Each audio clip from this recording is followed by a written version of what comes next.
that are passionate about it are definitely around in this area for sure.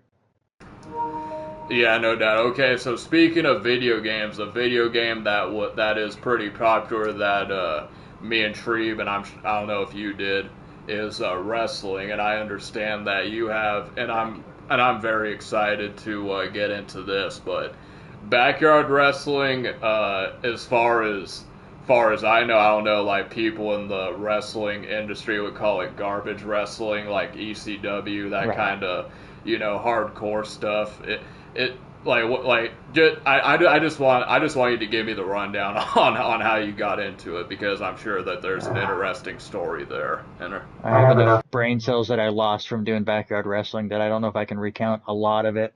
I did it for about 8 years. It was just one of those things where me and a few friends were goofing around, and then we met some other people that were actually doing it, and just kind of grew from there. Unfortunately, this is what 15-ish years ago, so we didn't have a lot of availability online stuff to find other people to really get into it, and we did it on a trampoline for the most part, which I absolutely hated. I always tried to do all the crazy stuff that definitely I would not do now as somebody that's a bit older and maybe hopefully a bit wiser. But I've done a bunch of stupid stuff over the years. But I've also gotten really lucky with the backyard wrestling stuff. We did meet a group from Utah, and a couple of us actually traveled down there one summer, and they were part of an indie federation, and one of them had one of their practice rings in their backyard. So technically, we still did backyard wrestling, but I have done a few matches in an actual wrestling ring, and have wrestled a couple people who still are in the independent scene now. So I feel like I'm a professional wrestler adjacent in ways, but that was a long time ago. yeah, no doubt. And I don't know if you and Treeb got to talk about the old days, but when we were growing up, it was definitely, you know, like you said, you get the trampoline, go over to your friend's house. One of them would have like 4 or 5 springs missing, but you would still Right. wrestle anyway. I'm actually gonna pass it on to Treeb because he probably knows more about. He remembers more stories about this, but tell us a story about when I don't know if we should say his name, but we'll just call him Jordan, when he threw a brick at your Well, arm. I mentioned, and his name's not Jordan. I Well, think it's I did, I think it's funny that Jordan was your go-to name. yeah. That was a funny name, but I mentioned him in the last podcast. My best friend growing up, Bryce, we had a Extreme Rules match when we were 9 years old in the snow, and when you're 9 years old, Extreme Rules, anything goes. This man pulled out a brick and and threw a brick at me. And I remember throwing the biggest fit because it just barely missed my head. And and he said, "It's Extreme Rules, anything goes." Yeah. So now I'm going to pass it on to you, Randy. What's the most extreme bump that you ever took in backyard wrestling? For those that are around town, obviously it's changed now, but the old Castle Park, I've jumped off one of the tower things on that. That was probably the most extreme bump that I've taken as far as silly things that I've been hit with. I've been hit with a VCR. I've been hit with a few glass pictures. Those are always more fun sound wise than anything. They're never really dangerous by any means. I think my craziest story didn't involve me exactly. I was in the match, but me and a buddy had did a suplex off a ladder onto a bunch of chairs, and the ladder got hooked on his foot and came down and hit him in the head, gave him a pretty good concussion, and he didn't think right after that, and basically chased the other wrestler in the match around with a bat, and I legit thought he was going to hit him with it, even though that was not part of the match at all. So there were some crazy times for sure. Now, another question I have for you, Randy. I got two here about the backyard wrestling, then we'll let it go. My first question is did these matches have structure to it? As far not really as far as these matches go, but was there like a week-to-week structure, right? You know, like were people getting pushed? You know, were people, you know, kind of elevating up the card? And then two, were you a mid-card act? Were you a main eventer? You know, where was your place in this card? Yeah, we had the full federation deal. The guy that was running it came up with the card every week and came up with quote unquote storylines. There was a couple summers that were better than others as far as like things actually being cohesive. The one issue, and I'm sure you guys will understand this, you try to have these storylines and then somebody will go away for a few weeks or just kind of drop it completely, so it gets a little difficult.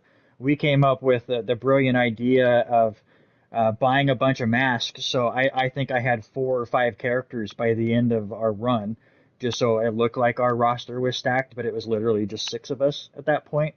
As far as my character, I was always one of the top heels, one of the top bad guys. If you're not a wrestling fan, I always had a lot of fun with that.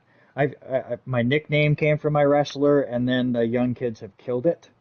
Um, so I went by the Riz, which was just a play on the Miz, and Riz has been a nickname forever, and now that's a cool saying for the kids, and now I hate it. Yeah, no, that's crazy. So you essentially invented the slang word "riz" today. That's pretty Yeah, wild. I guess it's better than I, if you're. I guess it's better if your name wasn't like you just put a G instead of an R. The Grizz. right. Or the Miz. Oh, the Miz. Yeah, is that? All right. So one more question about the whole wrestling You thing. mean a J? Yeah, Right. that's what Oh, you thought. you said G, didn't you? I think I said J. Oh, I think you said G. Oh. But if you maybe I misheard you. But the J is a lot funnier. But anyway, go on. Yeah. Anyway, so relating that back to wrestling, how invested are you into the product today? And also, live events, not just WWE. Me, Treeb, have been to a few of those in the area. Obviously, had a blast pretty much every single time. And do you think we'll ever get to the point like where the Spokane Arena will host like a pay-per-view? I know they've done like Raw and SmackDown and stuff like that before, but do you think it'll ever be like not like a WrestleMania, but like a Survivor Series or something like that? As far as the Spokane question, no. Especially the way the WWE is running right now, it is too small of an arena at this point. I'm shocked that we haven't really had a pay-per-view in Seattle, it feels like, in a bit. So hopefully that changes. Yeah, but I've been big into wrestling for a long time. I don't watch it as religiously as I used to. I'm what I call a YouTube watcher. So for Raw and SmackDown or NXT, I'll go on and watch the YouTube clips for that night just to kind of keep an eye on things and see where things go. And then I'll watch the PLEs yeah, they're called PLEs now. But I'm more of a WWE guy. I'm not huge into AEW. I just can't get into it. Same with TNA. I don't have as much time to watch all of the stuff, so I'm very much just into WWE. But yeah, I would love for more live events to come in. I've been to a few, as you had said. They've been to Spokane a few times. I was at a SmackDown in Spokane years ago. I went to WrestleMania 19 in Seattle, and the last one I went to was when NXT had Takeover in Portland right before COVID hit. Real quick, was the SmackDown you said you went to in Spokane, was that around 2008, or was that a little bit later? Is that whenever Christian was doing the "Give Me One More Shot" deal? That sounds about right. Oh shit! Then we were probably there too. It was when Vicky Guerrero was the general manager. Yeah, it was like a SmackDown in ECW. Well, you know what I remember that SmackDown for? The one that was live. Is this one we're talking about? Yeah. That one was the birth of a new character in WWE.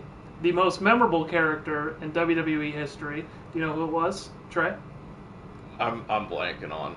You don't remember? This guy went on to be a Hall of Fame career, and he transitioned his character, and he is an all-time great.